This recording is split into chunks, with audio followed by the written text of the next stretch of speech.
ॿुधाईंदा हलूं त अॼु इंतिहाई तमामु घणी ख़ुशी जी ख़बर आहे।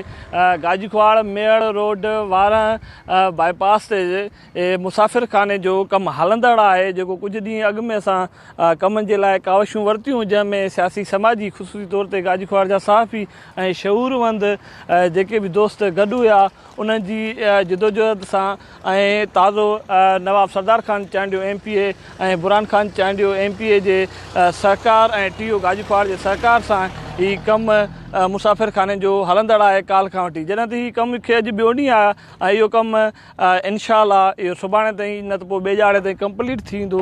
जॾहिं त जेके सो छत लाइ आहे टीयर गेडर ऐं ॿियो जेको सामान अचे पियो, मां तव्हांखे ॾेखारींदुसि त ईअं जेके मंज़र आहे परियां असांजूं माइरूं भेनरूं वेठल आहिनि केतिरो परे, जेको मुसाफ़िर खानो न हुजण करे केॾीमहिल इन पासे ते इन वण जे हेठां वेही रहंदियूं आहिनि, गाॾी जो इंतज़ारु कंदियूं आहिनि, त वरी कॾहिं कॾहिं हिन पासे खां बि असांजूं जेके सो माइरूं भेणूं निटणु उस ते बीठल आहिनि। जेकर मां पंहिंजे दोस्त खे चवंदुसि उहो तव्हांखे ओॾे बि ॾेखारे लाइव मनाज़िर परियां हीअ जेके सो असांजूं माइरूं भेनरूं आहिनि सवारी जे इंतज़ार में निटणु उस ते बीठल आहिनि। हीअ जेको मंज़र ॾिसण खां पोइ माण्हू आबदीदा थी थो वञे त केॾी जेका सो हालत ज़ार आहे, ख़ासि तौर ते इलाइक़े जी औरतुनि लाइ। जॾहिं त हींअर असां सां शहरी मौजूदु आहे सिराई मुश्ताक अहमद ख्वाड़, सां ॻाल्हि ॿोल कंदासीं त हिन सारा जो अमल खे कीअं थो ॾिसे।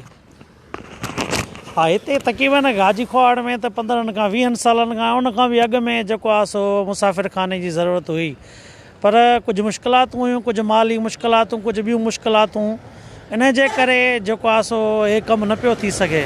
लेकिन हाणे जेको आहे सो MPA नवाब बुरहान ख़ान ऐं TMO गाजीख्वाड़ ऐं सराई सोज़ल ख़ान ऐं मुख़्तलिफ़ जेके माना डोनर आहिनि, उन्हनि जी महिरबानी आहे, सहाफ़ी हज़रात ऐं सियासी समाजी धुरियुनि जी महिरबानी ऐं तावन सां हीउ तमामु सुठे नमूने सां कमु थी रहियो आहे।